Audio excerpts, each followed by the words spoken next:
That's my point, Mr. President. Kung i-reference of business, why are we not doing it today? Anong damage kung gawin natin today? Pwede rin naman. Hindi pa tayo Yes. nagbabasa ng reference Yes, of yun na nga. business. Sure. Pero wala, no? Are we doing it today?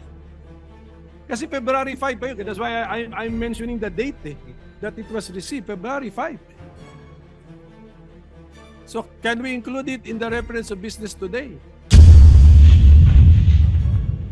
Senator Tolentino, briefly, Senator Pimentel. Mr. President, while I still have the floor, can I request for some information from the Senate President, especially regarding the impeachment calendar that The is gentleman may proceed. because you issued the first impeachment calendar was issued by the Senate President when we were already on break. I mean, Mr. President, tama po yun. Diba? That is correct. So, Mr. President, may we know when His Honor issued the first legislative calendar, impeachment calendar, which fixed June 2 as the time for receiving the House prosecutors, may we know the basis of the authority of the Senate President when he issued the first impeachment calendar, Mr. President? Article 1 of the impeachment rules, which says that the Senate President can set the date for the presentation of the articles of impeachment. Mention was made specifically of the Senate President. And also we were on recess. So the Senate President at that time, Your Honor, issued a suggested calendar of activities. I was very clear when I stated that. Subject to plenary approval when we resume, because you were already on recess at that time. The second notice sent by this representation was made also while we were on recess. And I also stated that it was subject to plenary approval and or reversal, as the case may be, given the load that we need to take up after the LEDAC meeting. So, yes, Mr. President, I noticed that no one from the majority was complaining about the original or initial impeachment calendar issued by the Senate President. So we were all looking forward to the date where there should be some action on the impeachment, which is Yes. June 2. Supposedly, yes. Yes, supposed to be. Kaninang 4 o'clock yung the prosecutors from the House of Representatives should have appeared before us to read the articles of impeachment. But then this was changed. So from June 2, changed by the Senate President also, now June 11. it's June 11 at 4 p.m. So if the authority used to issue the original calendar was based on the fact that we were on break, now that we are not on break, could not have the Senate President waited for 3 p.m. and then we discussed moving the June 2 4 p.m. to June 11 4 p.m.? Because, Your Honor, notice had to be given to the House with respect to the proposed change in schedule. And we could not decide on moving it after the House members are already here in the Senate. That was the reason behind it. That was His Honor's judgment call, Mr. President. Yes, Mr. President. Yes, Your Honor. Just on another matter, Mr. President, yung appearance ba ng House prosecutors ay nasa Senate impeachment rules or you just took this from American practice, Mr. President? It is not in the rules. That was lifted from American practice because what was done before was that the majority leader, the Senate majority leader, was the one that read the articles of impeachment that was referred to the Committee on Rules that triggered the convening of the impeachment court. When we researched on it, we thought it was more proper, given that we should have no part in it, in the impeachment trial, in the prosecution of the impeachment case, that the prosecutors should themselves read the articles of impeachment, as is the practice in the United States, where we lifted most of our impeachment rules. So it's an innovation. But although, had we done it, hindi naman, I don't think it would be fatal or make the proceedings infirm. So it's just not, to use the term of the majority leader, textually required under the existing Senate impeachment rules. Hindi pa ba? No. What Yeah. was required by our rules, if at all, was the referral of the impeachment complaint in plenary. Because mere filing with the Secretary General does not often by itself operate as the receipt by the Senate in plenary, given that, as with any communication, it has to be referred in plenary, officially by the Senate as a body. Mr. President, Sige, Mr. President. Mr. President, with the permission, Senator Tolentino is recognized. What is your Leader. pleasure, sir? Would the loaded question of the good minority leader, if decoded, would mean that should the presentment be made before the Senate sitting as a plenary, or should the presentment be made before the Senate constituted as an impeachment court? Baka yun po yung tanong nyo. But it was the Senate President to research on American practice. How do they do? How do they do it in the United In States? plenary, Your Honors, not as an impeachment court. Because again, mere receipt by the section does not operationalize or start the process of impeachment. Any communication, and that is a communication from the House, must be referred by plenary to the appropriate committee for proper action. That in turn will now trigger, if at all, the convening of the impeachment court, where the regular processes would now be followed, such as the issuance of summons, etc., etc. May we know the rule, Mr. President, that it I'm should sorry? be? May we know what the specific rule is? That in the rules, or is that by practice or costumbre? Tingnan niyo ano rule. Under Rule 3, Paragraph 2, upon presentation of the articles to the Senate shall specify the date and time for the consideration of the articles. Yes, but So the articles need to be presented to the Senate. yes, but so your Honor is reading our Senate impeachment rules. Yes. Correct. So when we use the Senate in the Senate impeachment rules, we're talking about, we could be talking about the Senate as the impeachment court.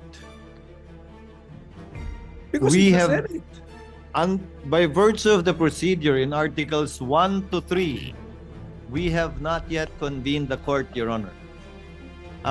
For example, succeeding rules in our impeachment rules, 4 onwards, would pertain to the Senate already as an impeachment court, because that is already the trial proper, beginning with the issuance of summons. Mr. President, the second sentence already contradicts His Honor, because it says, second sentence of that second paragraph of Rule 3, unless the Senate provides otherwise, it shall continue in session from day to day. Session na yan as court. Kasi until final judgment eh. Yun na yun eh. So, the use of, when we use Senate in the Senate impeachment rules, we refer to the Senate as the court. Mr. President, According to the Secretariat, Your Honor, the dividing line is when we take our oath as senator judges and convene as such. Because we will be wearing 2 hats, Your Honor. As senators, performing our legislative and legislative function, and as members of the impeachment court, performing our sui generis function. And these are 2 distinct, if at all, hats and functions that we would be performing. That's why we have to adjourn session and convene as an impeachment court, and vice versa if we want to revert back as a plenary. Well, Mr. President, ano na lang for so as to Mr. President, our staff can revisit. Ito yung sentence natin, ano? Second paragraph of Rule 3 of the Senate impeachment rules. Upon presentation of the articles to the Senate shall specify the date and time for the consideration of such articles. Unless the Senate provides otherwise, it shall continue in session from day to day until final judgment shall be rendered, and so much longer as may in its judgment be necessary. So, are we using the word Senate in one paragraph in two concepts? One as Senate legislative body and the other as the court? I believe so, Mr. Correct. President, Ganun na yan. Your Honor. But again, So, since these manifestations, also the manifestation made by our distinguished majority floor leader himself earlier, after these manifestations are made, these matters and these statements will be referred to the Committee on Rules for them to look into it. We have time, Mr. President, Your Honor, to resolve this matter in due course in the next couple of days. Mr. President, Yes. if I can direct this question to the good minority leader, the Senate, even if not acting as an impeachment court, pwede po bang tumanggap ng mga non-members of this chamber to speak or make a presentation, a presentment? Di po ba naaalala natin ng mga nakaraang panahon, pumupunta rito yung President of Vietnam, if I'm not mistaken, distinguished guests of this chamber are allowed to speak, not just honored. Ganun po ba yung sinasabi nyo? Na baka are the members of the House, though constituted as panel of prosecutors, can they enter the Senate, this chamber, constituted as a plenary or as an impeachment court or both? Pag pinapayagan ng Senado. Baka ganun po siguro ang gustong Okay. malaman ng ating minority Oo. leader.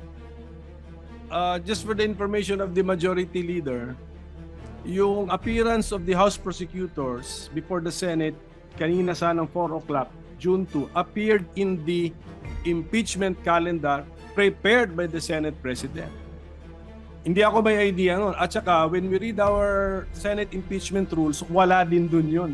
So they will That's be why- appearing that's why it's before an impeachment court. That's, Yung po- that's why this is the request for information. Now, what did the Senate President have in mind when he scheduled this for June 2?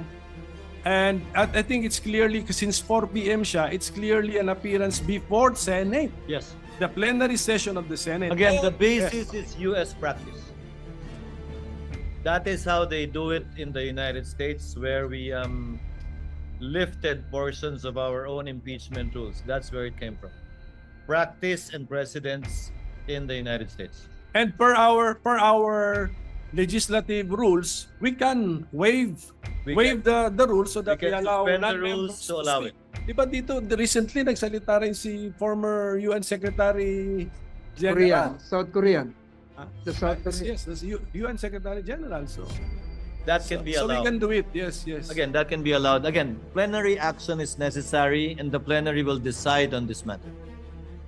So just a few more requests for information, Mr. President. So, Mr. President, His Honor, around 4 days ago, sent notice that the June 2, 4 p.m. appearance of the House panel of prosecutors will be moved to June 11, 4 p.m. Yes. So, okay. Now, what is now the calendar that His Honor has in mind? Kasi dati meron kang June 2, 4 p.m. appearance, then June 3 morning, we convene the Senate as an impeachment court.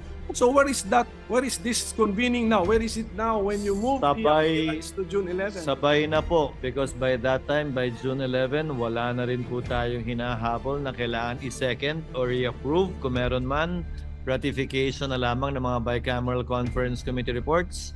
And we will be doing both at the same time.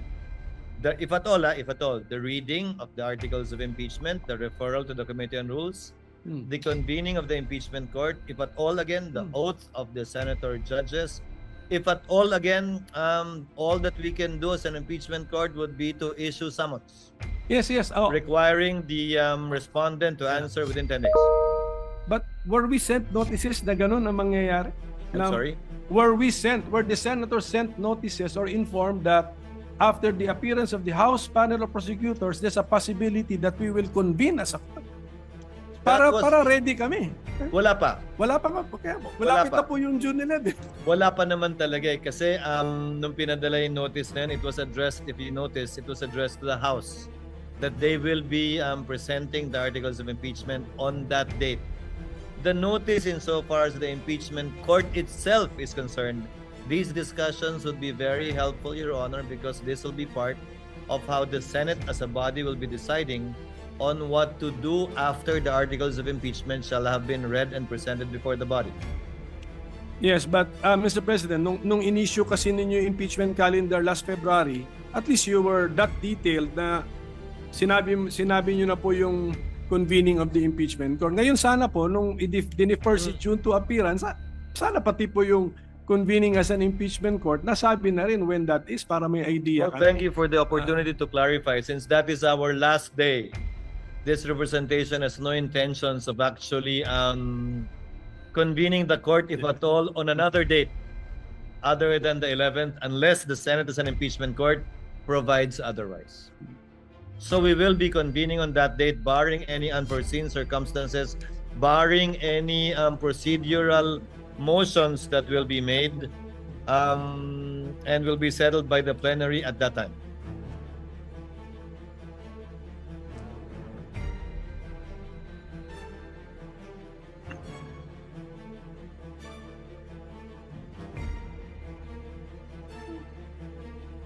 Well, Mr. President, it was just, ito lang for the consumption of our staff and secretariat. It was just pointed out to me that the rule that we mentioned earlier, second paragraph of Rule 3, yung first paragraph pala, it provides that nakapag-oath na. Nakapag-oath na ang member. So if that is now the dividing line, we have crossed the line. So, Senate na po ito as a court. So tignan na lang po muli, Mr. President. Mr. President, Your Honor, the first paragraph refers to consideration of the articles of impeachment. The second paragraph, we were not part of the Senate that wrote these rules. The first paragraph, it mentions the word consideration. The second paragraph mentions the word presentation. In terms of time, presentation should come first before consideration, although as it appears in our rules, consideration was mentioned first in the first paragraph and before presentation in the second paragraph. But in terms of order, Your Honor, presentation should logically come first before consideration of the articles of impeachment. And then where there is nothing to consider unless presented. And then in the next breath, it talks about the trial na. Yes, again, we had no part in writing these rules. Okay, I so would not yes, want to critique it as well because during those times, perhaps, this was apt and sufficient. So, okay, so Mr. President, maybe now, kasi ang media nagtatatanong sa akin, pinapa-speculate pa ako na, just for the record, what is now the reason that His Honor has taken the initiative to reset the June 2, 2025 4 p.m. appearance of the panel of prosecutors before the Senate plenary to June 11, 4 p.m. What's It was the in the main letter reason, Mr. addressed to Speaker Martin, copy furnished to all of the senators as well as Vice President Sara Duterte. Given the meeting we had at LEDAC with His Honor's presence, several bills needed to be approved and taken up before we finally finish and wind up the 19th Congress. Meaning to say, some bills need to be approved on second reading within the week today so that we can do third reading next week. Some bills have to be approved on third reading today and within this week so that bicameral conference committees can finalize and iron out the disagreeing provisions between the Senate and House versions so that we would still have time next week to either ratify these bicameral conference committee reports or still do third reading in compliance with the constitutional requirement of 3 readings on 3 separate days, at least 3 days after it's approved on second reading. So, sige, last question na lang, Mr. President. Per our rules or practice, how would we now react to the receipt of the articles of impeachment last February 5, 2025? How should the Senate as a legislative body in plenary session react to that receipt?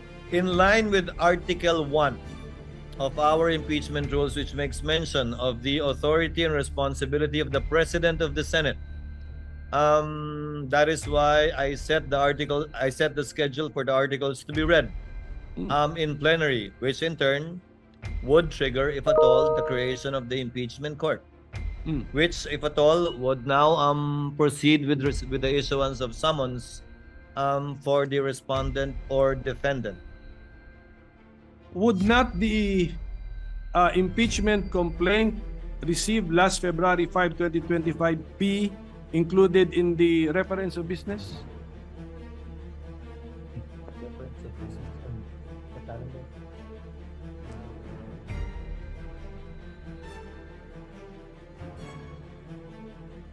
Ano ito? Ito ba? Ito ba yung first step? It will be included in the reference of business, yes. Supposedly today, kung natuloy tayo today, but on June 11, so that it can be included in the agenda for that particular day. That's my point, Mr. President. Kung i-reference of business, why are we not doing it today? Anong damage kung gawin natin today? Pwede rin naman. Hindi pa tayo nagbabasa ng reference Yes, of yun business. na nga. Sure. Pero wala, no? Are we doing it today? Kasi February 5 pa yun. That's why I'm mentioning the date that it was received, February 5. So, can we include it in the reference of business today? Kasi parang mas normal Mas normal yun Kung We will look into it, Your Honor. I tend to agree with this Honor's position. We will take it up with the Secretary. It's just normal, Mr. Yes, President. yes. Last February 5, we're reporting out today. Okay?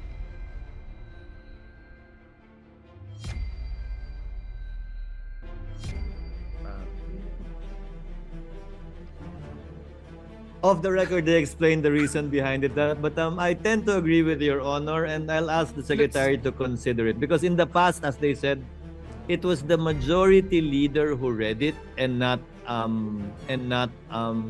the prosecutors, supposedly. So it was included in the reference of business, referred to the Rules Committee, and the majority leader was the one who reported it out, quote unquote. But now, given that it's the prosecutors that will read the articles of impeachment, again, following U.S. practice and precedent, the Secretary thought it best that it'll be included in the agenda on that day because there is no referral to the Committee on Rules. But again, we will look into it and we will take the suggestion of the gentleman in light of the points he raised in connection with that. Because I believe there should have been also a letter accompanying the impeachment complaint. There must have been a cover letter from the House. So, parang ganon. So we can... Only by the section, not by the Speaker nor any member of the House. Yes. But is a letter from the SecGen also a communication from the House? It was a covering letter only. So I think this is just an opinion. I tend to agree, Your Honor. It's more natural that we report out if something happened last February 5, late evening of late in the session on February 5. Something happened, we report it out.